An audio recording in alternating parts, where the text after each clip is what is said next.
Hi everyone, this is Joseph from Forest Tech Reviews, aka your favorite Cajun tech reviewer, back with another video today. Yes, today's video, I'm going to give you what I think about the iPhone XS Max 72 hours later. But before I get into that video, check this out.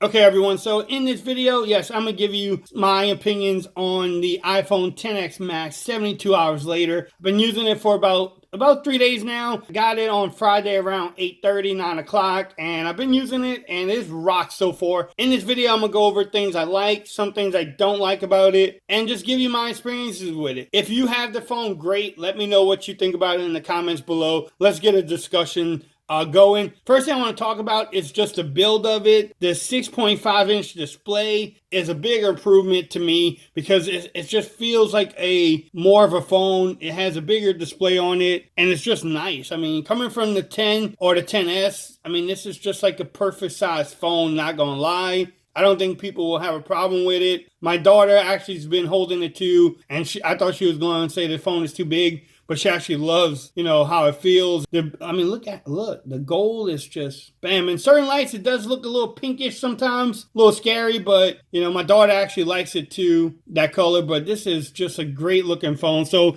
build quality overall is a great thing. Let's talk about the speakers on here. The speakers, I did a speaker test. If you haven't checked that video out, I will have a link in the top right. You can actually check that out. And the speakers do a really good job. They're really loud. They made an improvement over the 10 from last year, which is a good thing, and it actually sounds really good. Overall, gaming too on this phone was really good. I will be dropping a gaming review really soon. Overall, gaming on this is great. So speakers, gaming, I mean, you're going to have no problems with it. Now, one problem I have is iOS. I'm sorry, I know this might piss off some Apple fans. It's iOS.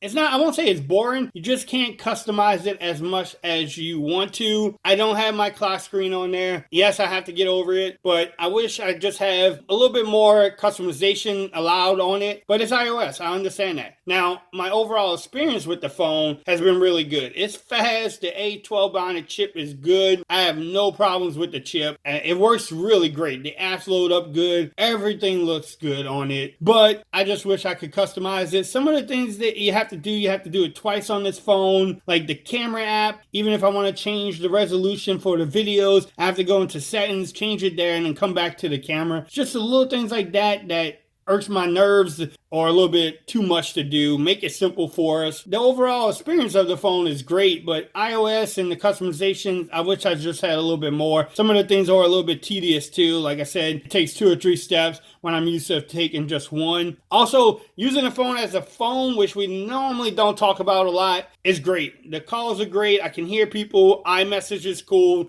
You can play different games on it. I see why people like iMessage. Hey, shout out to them for, making the phone a little bit easy to use just as a phone. Simple to use. It's not no problem. Speakerphone sounds great. I even FaceTime my daughter a couple times on her iPhone 7, and I can see why people do that. It's pretty cool, not gonna lie. It is what it is. Now, I paid $1,100 for this phone, and I want to talk about the next thing is the display. By itself, it looks great. The display looks good colors on there, but when you put it against like the Galaxy Note 9, why don't I have a 2K display? Yes, it's 1225, I think it is. Scale it up to 1440p. Give me the 2K display. I'm paying $1,100. I know people are going to say, oh, it's super retina display. I'm not hearing it. When you compare it to my Note 9, it crushes it. Paying $1,100, why not get the best display? People want to complain about the XR having only a 720p or 828p screen. Why doesn't this one actually have a 2K screen? Because you're paying $1,100.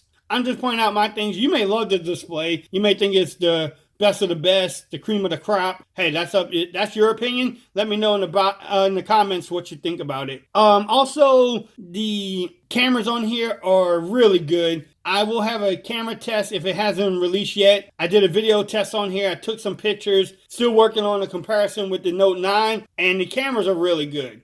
I think they improved from overall from the 10 from last year, and the cameras are really good. I've seen some videos, people saying, oh, the cameras are not that great. They're not as good, as some other phones. I think this phone the cameras are really good on it. So overall, my first 72 hours, I'm pretty impressed with the phone. Yes, you have to get used to it coming from Android, but it's pretty impressive. Stay tuned to the channel. I might have a video later on, say a week later, giving you my experience. Maybe something changed during that time. But overall, I'm enjoying the iPhone XS Max. If you like this video, give me a thumbs up. If you haven't subscribed to my channel, please do so. Hit that notification bell. And until next time, peace. I'm out of here. Y'all have a great day now.